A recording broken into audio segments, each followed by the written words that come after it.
So welcome back to FNA's CBDC broadcast. This is our third session of the monthly webinar covering the latest CBDC news, topics and key developments. It's a real pleasure to see such continued and accelerating engagement in the webinar series. It's reassuring, at least, we're doing something right. For those of you who haven't attended the past two sessions, I'll just spend a couple of seconds introducing myself and the CBDC broadcast sort of more broadly.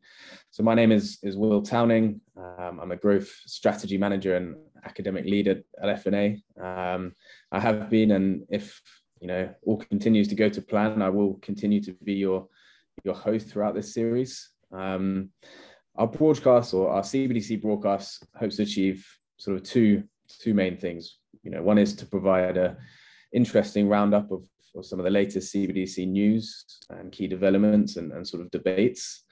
And then second, a monthly topical deep dive by one or two esteemed guests into specific topics and related solutions. So far, we've been joined by guests from FNA itself and also leaders in the thinking of payments innovation, such as Jean-Michel Godefroy, former Director General at the ECB, and Keith Baer, a fellow at the Cambridge Centre of Alternative Finance.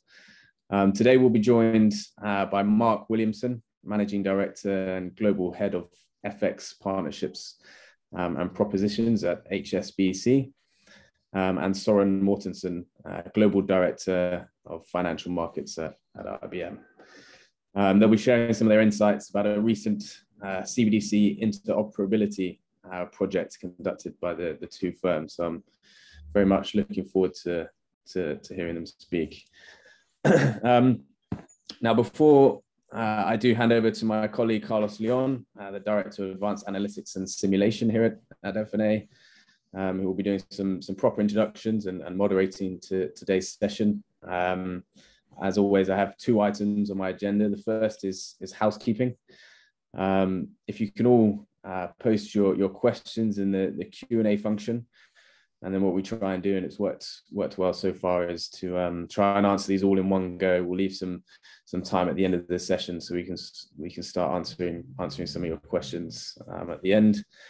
And then also, as you'll see, this session is being recorded, and we'll be sharing this along with the slides with you tomorrow, so you can catch up on some of the reading and stuff we've put together. I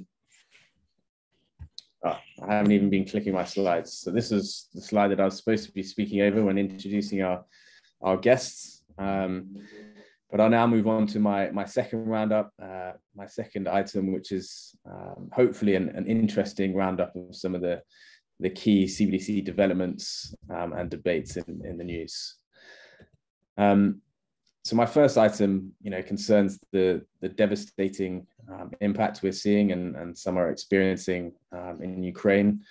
So just quickly on behalf of FNA, I'd like to first acknowledge the bravery and resilience of those impacted by the events unfolding, and I'm sure you'll join me in wishing our best to the friends and families we have over in Ukraine going through this event.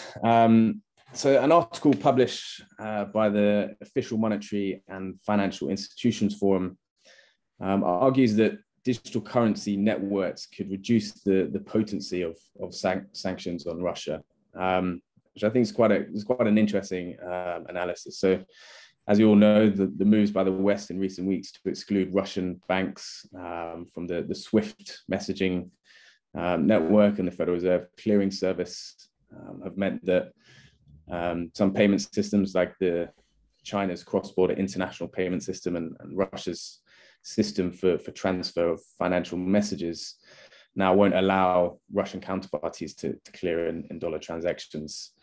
The article, argues that some of these efforts may be thwarted by CBDC developments in Asia and Russia. So CBDCs like the digital ruble, which is, the central bank has started testing in February, as well as cryptocurrencies and stable coins, could help form the backbone of a payments network that cannot be curtailed by revoking access to SWIFT or the Fed's clearing system. The argument here is that, if these efforts emerge as sort of serious challenges to SWIFT and the Fed's clearing networks, the threat of prohibiting access to these sort of Western systems may lose its sting. So I think it's an interesting article, and maybe something we should pay attention to over the sort of the medium and long term.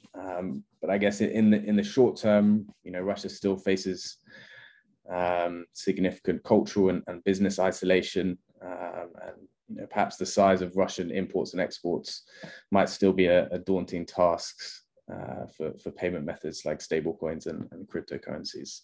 But I think it's interesting nonetheless. I think more broadly, the events unfolding in Ukraine, as well as the recent sort of MasterCard and Visa outages, shining some new light on the stability of the global economy and the global payment systems, which we may see sort of work to accelerate CBDC efforts across the world as a means to sort of maintain greater resilience in our payment systems. So I think it's an interesting sort of area and debate to sort of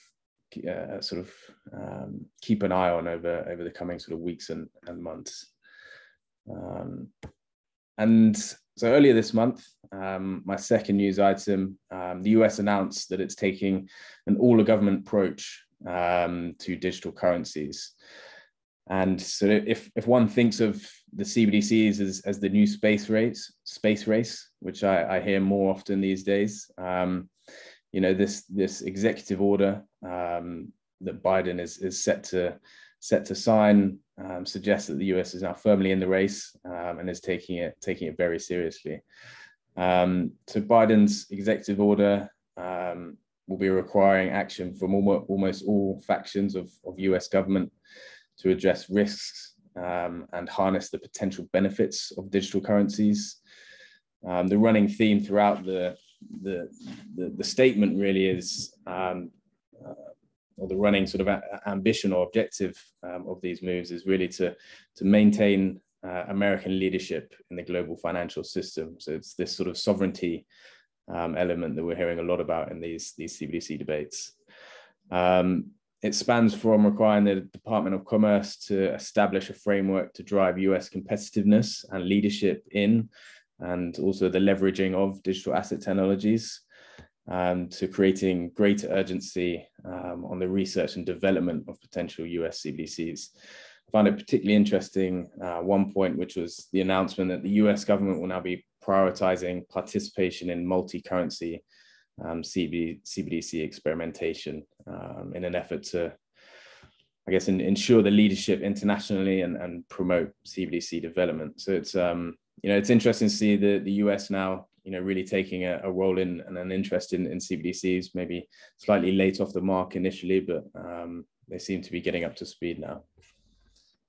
And finally, AWS and Oliver Wyman have released a retail CBDC design framework.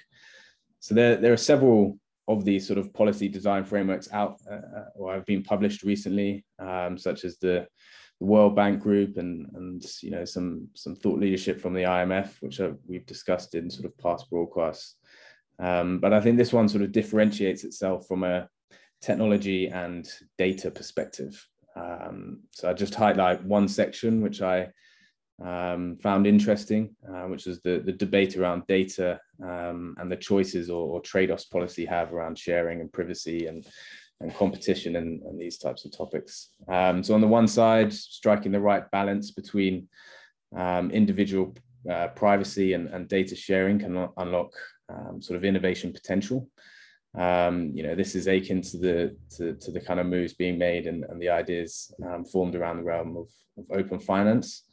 And then on the other, the limitations on data sharing may be desirable, not only from a privacy perspective, but also from the viability of some business models. And the report goes into how policymakers must be aware of the potential network effects of different design choices and the resulting sort of barriers to entry. And then there was perhaps one sort of interesting point, which hadn't really sort of come to mind too much in terms of my own research, was to do with this widely discussed topic of disintermediation.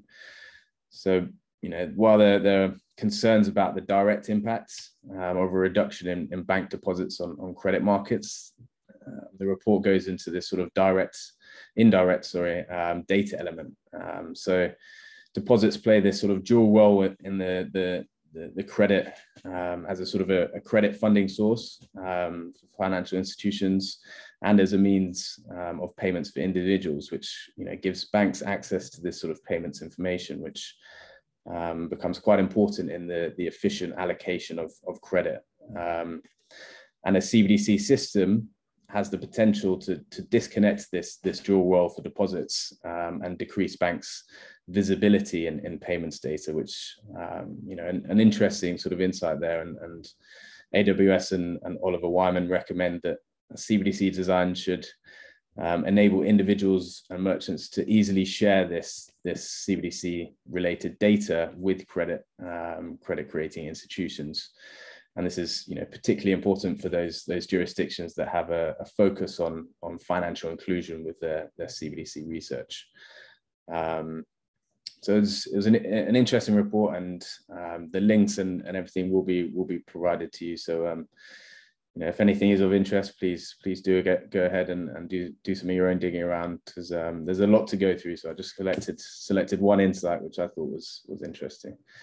In the interest of time, I've included a few other links to some of the other publications that have caught our eye over recent weeks for some homework for you all. But with all that said, I think it's now time to pass over the floor to Dr. Carlos Leon for some introductions of today's guests. So over to you, Carlos. Thank you, Will. Thank you, Soren and Mark.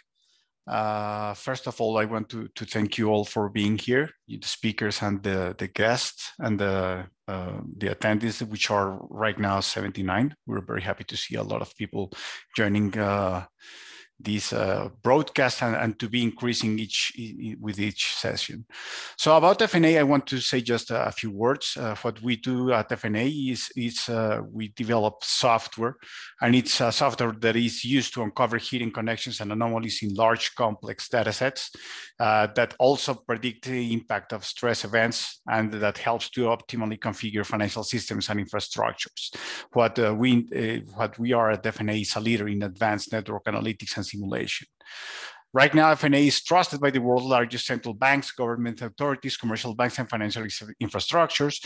Well, some of them we're showing here in their logos. We can have from central banks, including Bank of England, Monetary Authority of Singapore, Banco de la Republic of Colombia, SWIFT, Payment Canada, and so many others that are not here, but obviously are using some of FNA's solutions.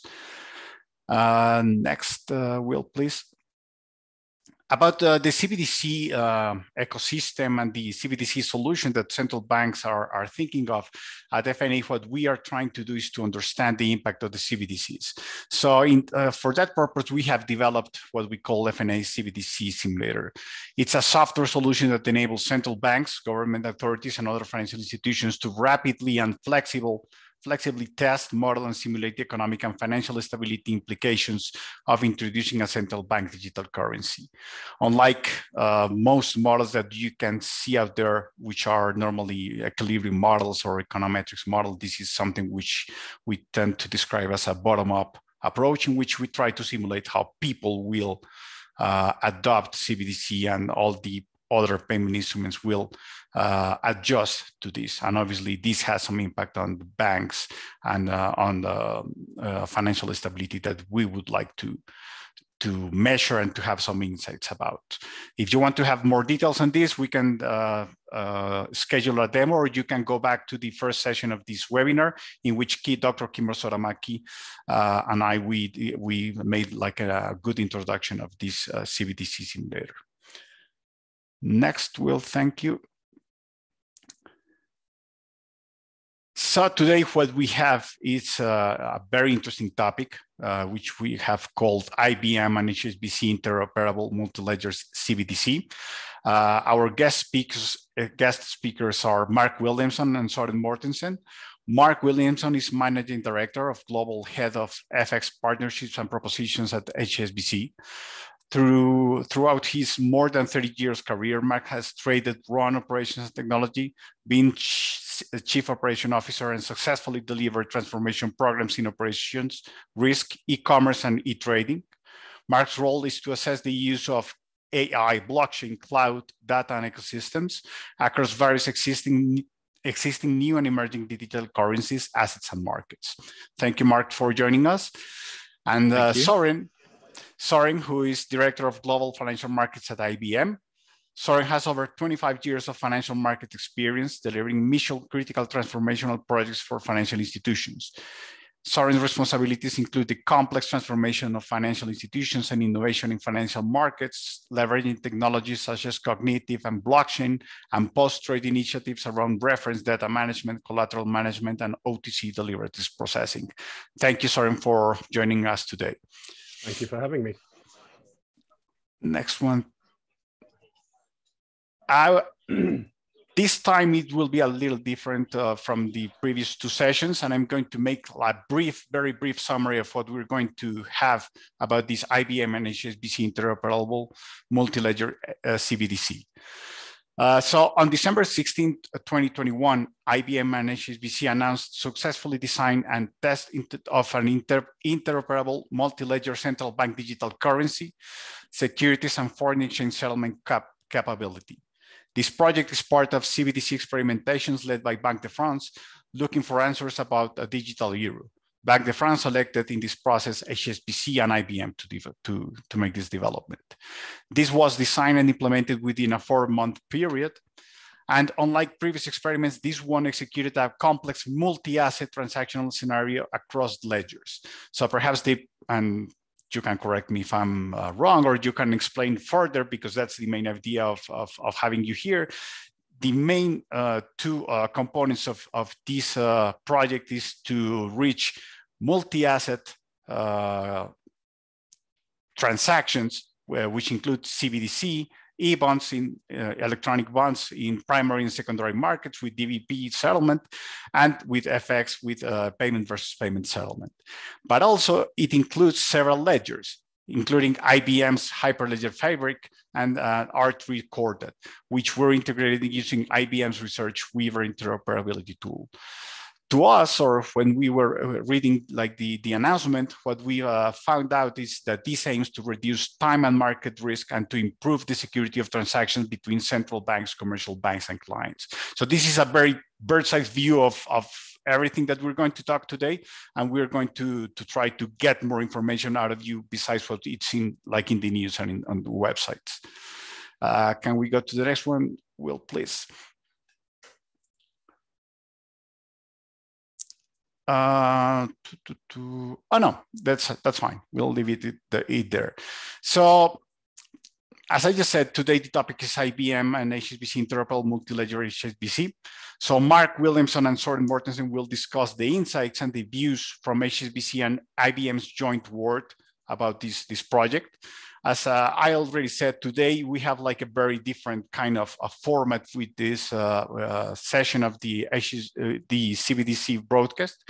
We are going to have no slides. We're going to have like a friendly but very deep talk with Mark and Soren. So as they have worked together in this project, we're not going to have like the 2 20-minute format for each speaker, but we're going to have like as I just said, a very friendly but deep discussion, and very differently from the discussions we've had in the previous broadcast. We're going to focus on wholesale CBDC. So my task here is to make some questions to ask some questions that will enable us to better understand the contents and the reach of this project. So thank you once again, Mark and Soren, for being here. And if you allow me, I'm going to make the first like introductory question. So it is, Can each one of you tell us how you, and by you I mean Mark and Soren, and also HSBC and IBM, how you got involved in this project? I don't know who wants to start. Well, yeah, I can start. Clearly, following, well, there's a few points here. First of all, there's a lot of acronyms on this page and a lot of opportunities to get things wrong, one of which is HSBC, but overlooking that. The reason why HSBC and IBM, Soren and I have known each other for a long time and been talking about blockchain and DLT and looking for real world use cases, and we've got lots of interesting projects going on between us. So we had a long-standing relationship before we entered into this project. But one of the motivations for both of our organizations was to really stretch the use case, really stretch the boundaries of what we wanted to test, because we noted that there's a lot of experiments that are going on across the globe by central banks and a lot of technology providers and commercial banks. But this one we felt was a really good way of teasing out a lot of different aspects of which you've touched on. For HSBC, the challenge that we will have moving forward is that we are connected to 64 different central banks across the globe. And we're noting a lot of those central banks are going through different experiments. And what we're trying to solve for is the Rubik's Cube of CBDC. And what I mean by that is looking at wholesale, retail, token-based, account-based, domestic, cross-border, and we didn't think that was challenging enough, so we decided to do that across two different ledgers. So with the particular use case that we selected, which I'll take you through briefly, and I believe a lot of the guys on the call have read through, is that the experiment went through like this. It was Banque de France issuing a euro bond in the primary market. HSBC secured that euro bond and stored it in our digital vault. We then sold that into the secondary market to one of our clients. We rolled forward the experiment one day, and then we received a coupon payment from Banque de France in Euro CBDC. And per our client's standard settlement instructions, we then did an FX conversion to another synthetic CBDC, and then paid that amount into their bank account. So again, going back to that, the Rubik's Cube, we were solving for wholesale, retail, token-based, account-based, domestic, cross-border, and across two different ledgers. So we really wanted to ensure that we covered the full life cycle, as you mentioned in your run up to this particular question. We're also interested about the not only the full life cycle, but also going across assets. So going from the bond market into foreign exchange. So those are some of the really interesting aspects from a business perspective that we're really interested in. Soren, do you want to touch on some of the technical aspects that were interesting going through this experiment? Yeah, and then I'll touch also some of the preceding aspects, because we worked together on another project together with Euroclear and Banque de France on a different CBDC project. And unlike, as Mark mentioned, unlike many of the CBDC projects, and we have to realize that over 80% of the central banks are experimenting in CBDC, but most of the projects, they're testing one piece of functionality on one network.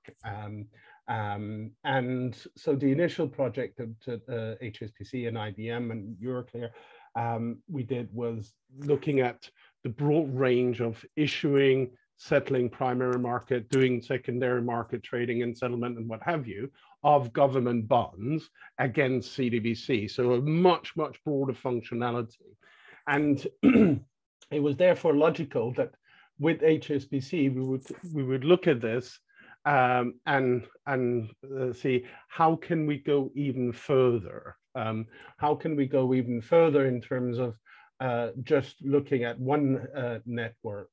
So the objective here was to do a cross network, to do across platforms or technologies, because we also realized that not one technology will rule them all, and therefore you will have multiple networks, but you will also have multiple networks developed using different types of protocols across time zones, and what have you, in order to basically prove that a central bank can see how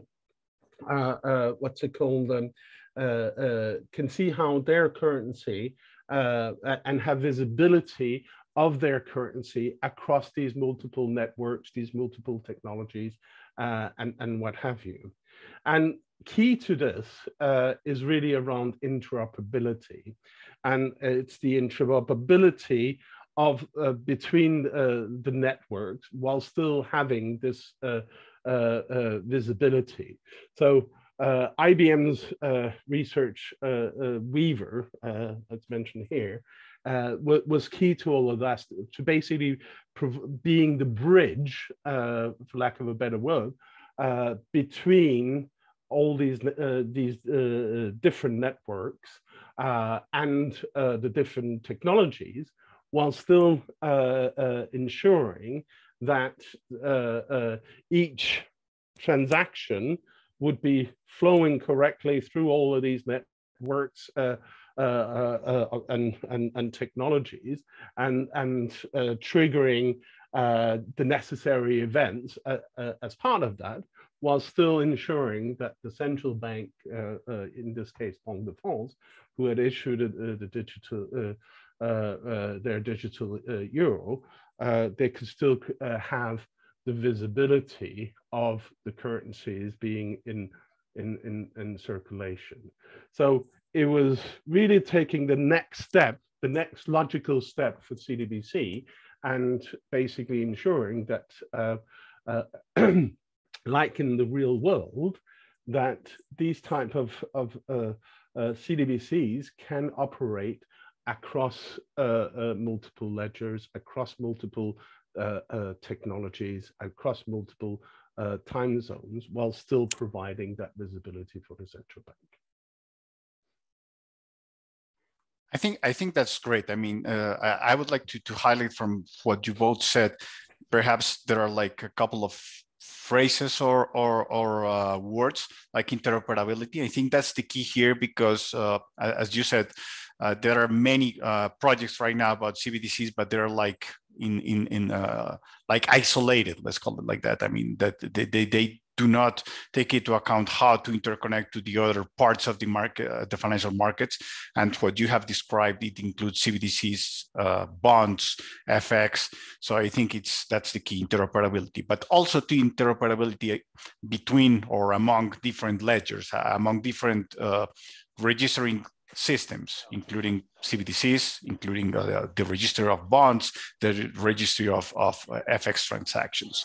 So I would like to have a little bit more like the technical part, if that's possible, about how did you reach that interoperability among different assets? How did you reach the interoperability among different ledger technologies? Because that seems that's like the mainstay of what you achieved is getting that right. Mark, do you want to start and I'll complete? Yeah, sure. So as Soren mentioned, the key part to it was the interoperability is super important. As I said, if you look at the business problem that we're trying to solve for, or the exam question is, how do we interoperate between many different CBDCs, many different types of technology, whether it's blockchain or heritage, and how do we ensure that we're able to connect between the different CBDCs and movement of stores of value and payments. And so, as Soren touched on, the key component to that was the IBM Weaver, which is at the bridge. And so the connectivity between R3 Corda that HSBC was using and IBM Weaver and Hyperledger was the key to making all this work. So there was a lot of really interesting and groundbreaking work that was done by both teams, blockchain teams, to solve for how do we pass tokens between the two different solutions. So, and I'll let Soren talk about the solution that has been built for Banque de France and HSBC's digital vault, and then going into FX to move the funds into a digital wallet. So we're able to tease out a lot of the interoperability between those different pieces of technology in order to achieve the business case or to achieve the exam question that we're trying to solve for. Yeah, I mean, as part of the project, we involved IBM Research because they help develop many tools in and around blockchains, around tokens, and what have you. So and as part of that, as Mark quite correctly pointed out, they built this Weaver interoperability tool.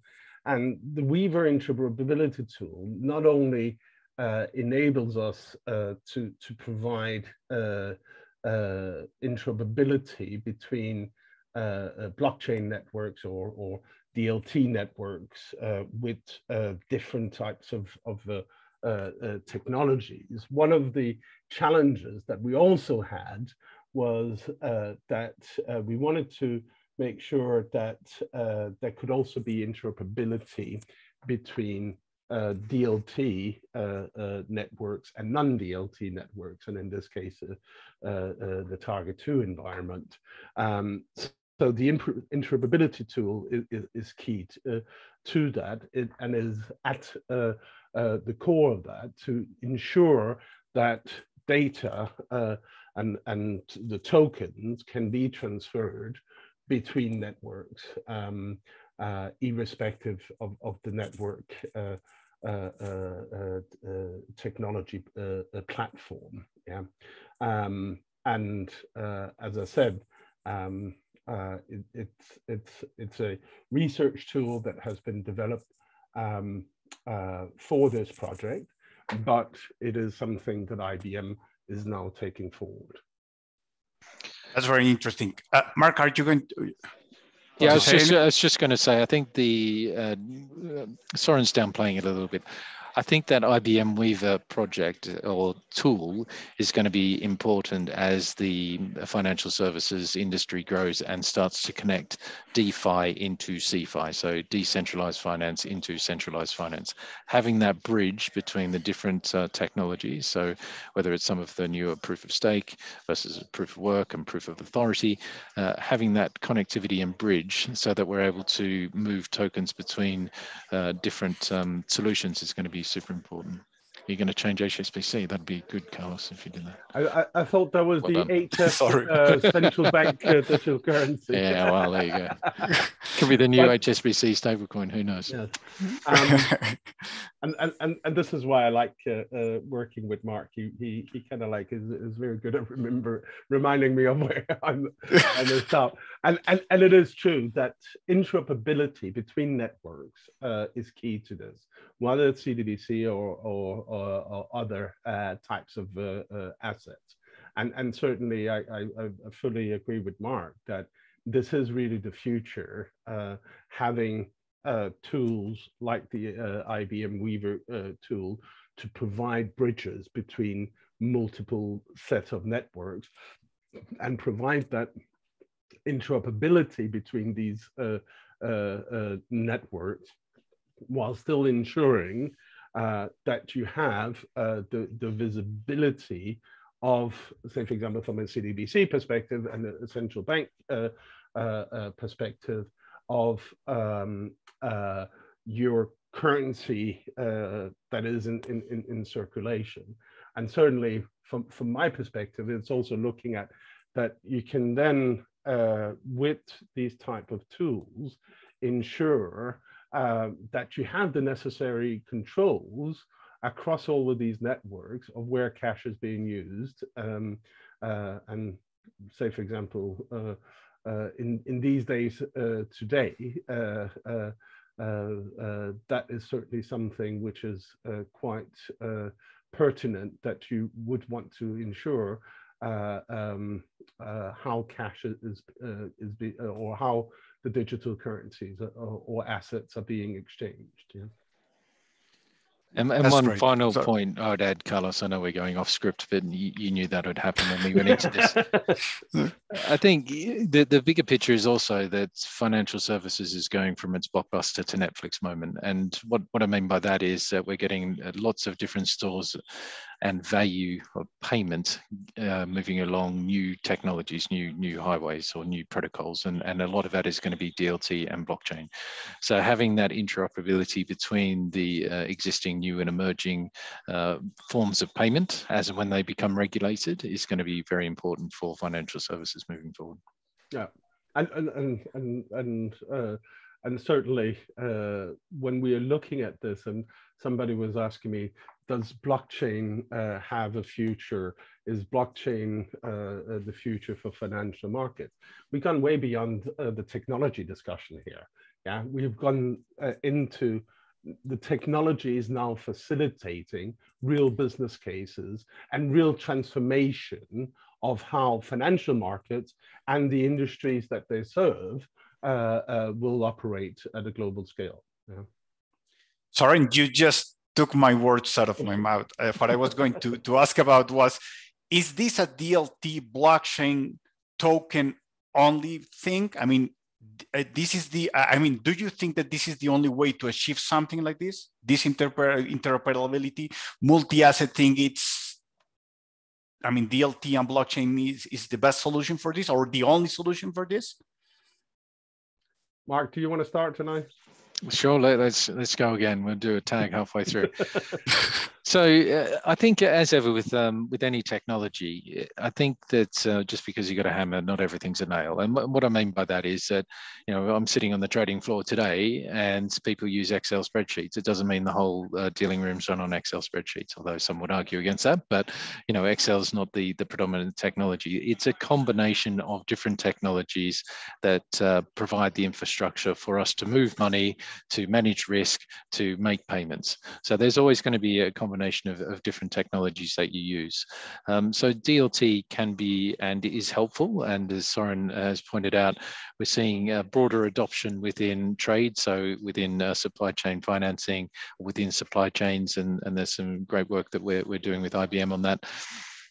And also within HSBC, we use DLT for the post-trade match, confirm and pay of our FX trades between different entities, FX everywhere, and we extended that out to Wells.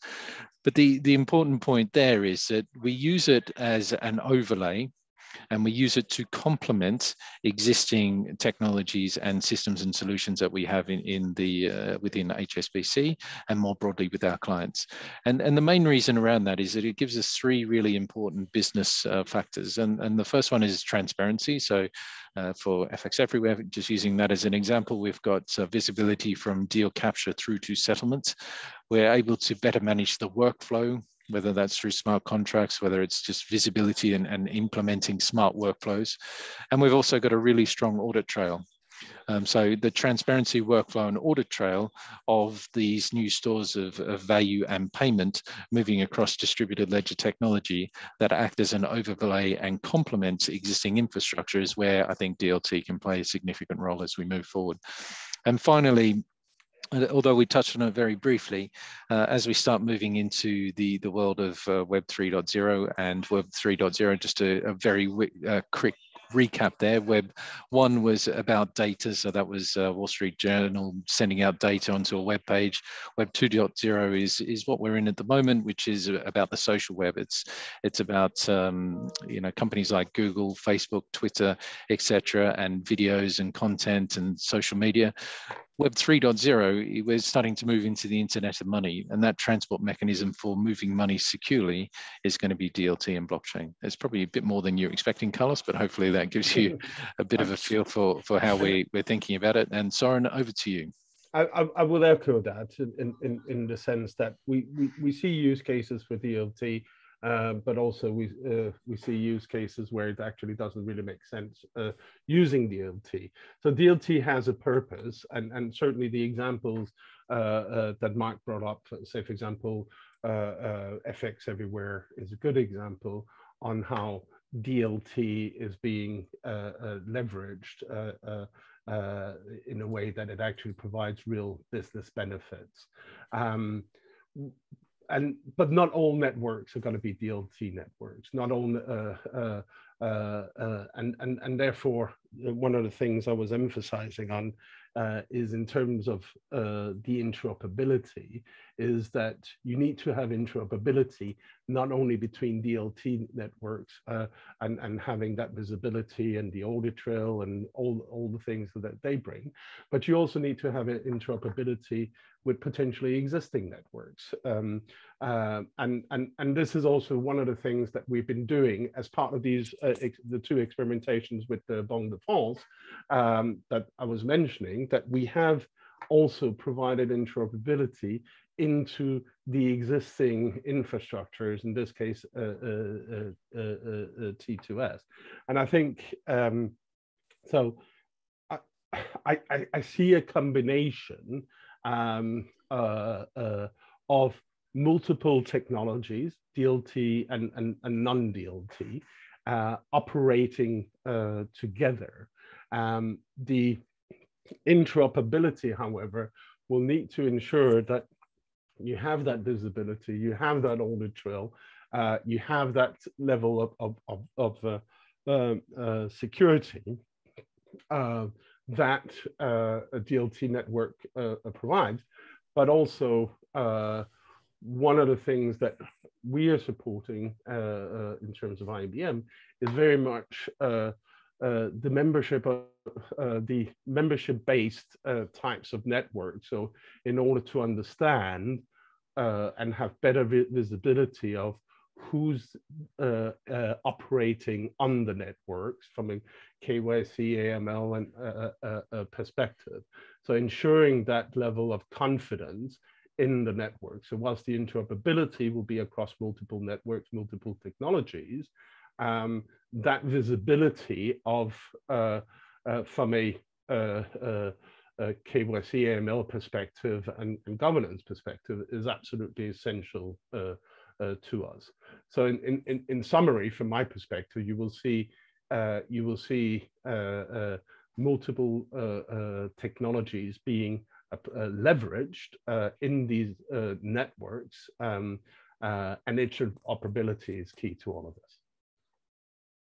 That's great. That's a great answer. It gives a good insight of what you have achieved and the perspective of this joining or interconnecting with what we know as legacy systems. So that was very interesting. I would like to make a question which is perhaps is not inside the project, but I think you will have like an insight about this. This was led by Banque de France. Yeah. So one of the questions that when we were discussing this subject among FNAers here is what would be the impact on regulatory and supervisory authorities if the existing system of accounts at the central banks turns to a wholesale CBD system as the one you tested? I mean, how it will be easier to make like a supervision oversight of the payment system? I mean, what will be there will be, first of all, a consequence for the regulator, central bank supervisory agency? Shall I start or Mark? Why break a habit of a lifetime? So I think the answer there, well, part of the answer is, Carlos, that often you will find that technology, and I say this with all due respect, is the easy part. Whilst we have solved a very complex technical solution and done some fantastic work together, the regulations, the jurisdictional specificities, the legal ramification, passing policy through Parliament, etc., is going to be the harder part for all of this. So that's the first point. The second point is with a lot of these experiments and a lot of considerations for the central banks, is making sure that you know, when they do pass it, that there is good adoption and who's going to run it. So who's going to be the traffic cop to ensure that everything's going to run smoothly? So, for example, you've got CLS that's overseen by a number of different participants. So that financial market infrastructure that's going to stand up behind these different solutions. And finally, with every CBDC, and we're seeing this across the globe because we're trusted advisors to many different central banks, banks. It's about the implementation and design choices that they make when they're designing their CBDC. So again, some may start in wholesale, some may start in retail, and depending which end of the telescope you're looking at and how you're going to implement it will then guide how much regulation, legal, and changes or what you need to pass through Parliament to become law, you will need to undertake. But it is quite sizable. Yeah. And finally, I think the point around wholesale and retail is an important one, because I think it's, we're seeing more and more that central banks are interested in wholesale because they see that's an easier path. And also, if you look at some of the models that are out there at the moment, the model that they choose, whether it's direct or hybrid or indirect, where they're using commercial banks to distribute CBDCs, that first step or that first link is always going to be between a central bank and a commercial bank, whether that's wholesale or wholesale going through to retail using commercial banks as the distribution channel. And to complement what Mark just said, I mean, I've had the discussion with the European regulators on how to regulate blockchain networks, because it is a question on how do you want to regulate. Yeah, certainly blockchain networks, and in the early days we were contemplating and offering the regulators to have their own node. Yeah, so they could monitor activities on financial networks in real time. Blockchain offers that visibility and that real-time visibility into what's going on. However, that will fundamentally change, point one, the way regulators regulate and provide oversight into financial markets. And then at the same time, it would also expose regulators to new risks. Yeah. Because if there is a real-time event monitoring and they don't pick up on something that happened, they could be severely exposed in that. So that's why we've seen a bit of resistance from regulators in rushing in and adopting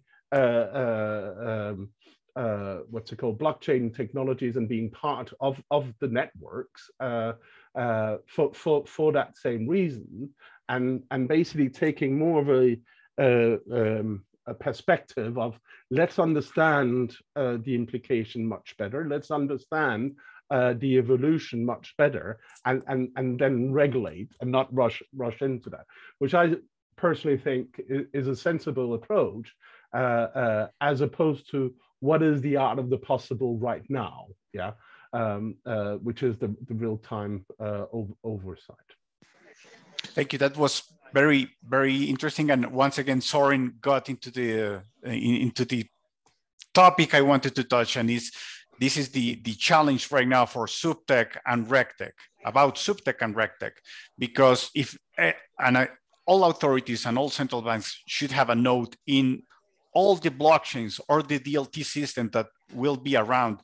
That requires a lot of technology, a lot of knowledge, and a lot of software solutions to try to do that and to cope with all the data and all the information that there is there. So I think that's perhaps the challenge here. And that's something that, for instance, FNA does. Try to understand how all those data sets work for the authority or for the central bank to get insights, to get alerts about all the things that are happening in the payment system, in the case, or in the wholesale economy as an entire system. So that's why I see the value of a solution like yours in the market today, because of the evolution of the networks and the evolution and the digitalization of the interactions between parties, and certainly that is something where your solution has an important role to play going forward. Yeah. Thank you very much for that. That's precisely the idea. So we're 10 minutes before we have to close the broadcast, and we already have several questions that I would like to address to you. I will do it in first in, first out, just to be fair. The first one that I have here is, this is a great experiment of practical use case. Thank you for sharing. Did you test any third-party interface in this experiment? Custodian, broker exchange, wallet providers, etc. This is by Amitav Borkakoti. Sorry if I misspelled, but I like to say who made the question because that's interesting as well. So I'll start on that one, Carlos. So as you probably worked out, a lot of the systems and solutions that we used were proprietary to either Banque de France, IBM, or HSBC. So for the custodian part, we used Digital Vault, which is an HSBC solution. We've also used that Digital Vault for experiments with Singapore Exchange. So we're able to hold the tokens on behalf of our clients and move those tokens around. So from an HSBC perspective, that's what we used. Soren, do you want to talk about the IBM components?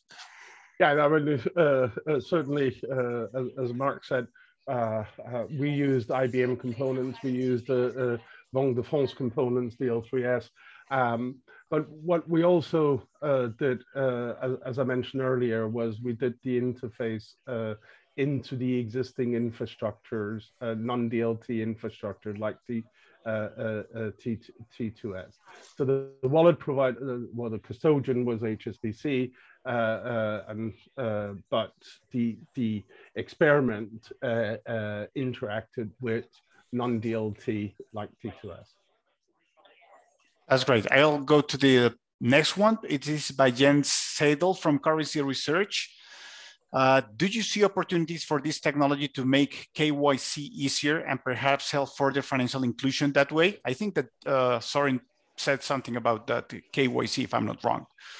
Yeah, I mean, we've experimented quite a lot on KYC related to blockchain, and we've had a blockchain-enabled KYC solution in Singapore that we've had, which was an IBM experiment where we got several banks involved and several corporates, basically to manage KYC within a jurisdiction. The interesting bit there was we offered the regulator a node so that they could see all the KYC processes within their jurisdiction, and the MIS what's it called accepted that. So definitely KYC has been an area where we have been looking at leveraging blockchain technology. I think from our experience, also looking at multiple events or multiple projects in Europe, it's the complexity of creating a KYC network, either within the Eurozone or within one specific jurisdiction, that prevents these type of networks or the implementation of these networks. And the complexity doesn't lie in the technology, because the technology is there. The complexity lies in how do you actually get multiple parties to work together to achieve that. That said, when you look at the individual networks, and we're looking at membership based type networks, which are like the ones that like most networks that IBM are involved in, you will have knowledge of the parties, all the different parties who are interacting on your network. And therefore, from a KYC perspective, within the network, yes, that is facilitated. But at a broader level, that is still a challenge that not only financial markets, but the industry as a whole still need to work on. Technology is there. Thank you. I'll go to the next one. This is a long one. So This is by Carlos Arango. It's following up on the nature of the CBDC. Do you consider the tokenization would be predominant on some of the asset trading networks? And if so, would there be mixes of account-based and token-based approaches to the issuance of CBDC? What are the implications for central banks? So I think the challenge here is around pea soup. And what I mean by that is that when we're looking at the experiment, delivery versus payments lends itself towards having a token. So if you've got a bond and you've got a payment that's associated to that bond and tightly integrated, then tokens make sense. If you're then doing a payment that comes off the same sort of smart contract, like a coupon payment, again, a token makes sense because you've got that audit trail all the way back to the bond and you're able to link the different pieces together. I think where tokens become a bit more of a challenge is if you're doing payment versus payment. So if you're doing payment versus payment and you put a token in the middle of it, then you've got payment versus payment versus payment. So you end up with many more P's, and you've got the minting, the burning, the getting it onto a token, taking it off the token, and converting it back into fiat currencies. So it really depends on the challenge that you're trying to solve. So I think for delivery versus payment, tokens make sense, and you can see things like utility tokens and coins that help, or settlement coins that help facilitate that. But I think if you're doing just traditional payment versus payment, then using account-based is probably the way to go. Thank you. We have 3 minutes, so I think I'll give you the last one, which is thank you for the webinar. I have a question. Do you include the markets and central bank policies in the simulation? Look, yeah, I think it's the experiment, and of course we keep abreast of what's going on within different regulatory landscapes, etc., and we try and ensure that we're consistent with what's happening. Noting as the Ron Burgundy of F&A at the beginning was talking about, there is a lot going on within the CBDC space, and a lot of different jurisdictions and a lot of different regulations that are being looked at. So, you know, we certainly keep an eye on what is happening there. The experiment was a technical experiment, and you're seeing two types of experiments going on in the world, whether they're theoretical or technical. This was a technical one, so we wanted to tease out some of the technical components for that. Yeah, but I would say the central bank, and in this case, Banque de France, has certainly learned quite a lot from being in these experimentations, and certainly we've seen as part of the discussions that we've had, the interactions that we had with Banque de France, some of the experiences that they've made, not only testing the technology, but also ideas on how this could improve the way a central bank interacts with financial markets that they operated with, and what are the benefits of that and of these types of networks. Yeah. Well, I think it's a wrap. Mark, Soren, thank you very much for such a friendly, hands-on, but deep discussion about this very interesting project. We're really thankful for your contribution today, and we would like to have you at some point of time once again discussing for hopefully the next step of this type of project. So thank you once again.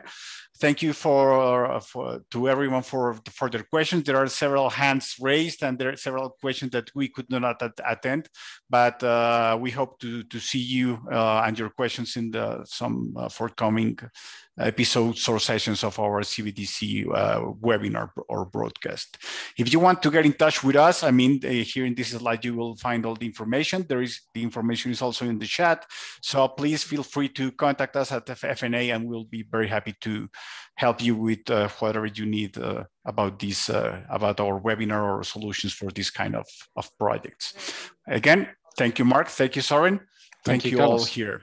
Will, thank you too. Just echoing Carlos's comments. Thank you, Mark and Soren, for Yeah, such an excellent presentation or discussion. Yeah, really, really interesting insights and lots to take away from F&A and to start discussing further. Just the last comment I will make is that IBM and HSBC are writing a joint white paper on this experimentation, which will be out in a few weeks' time, and we'll send you the link to that, so that you can, and that might answer some of the. I've seen there's been some questions in chat more on the technology. So hopefully that white paper that is being currently written will answer these questions. Great news. Thank you for that. Thank you. Thanks very much. Thank you very much.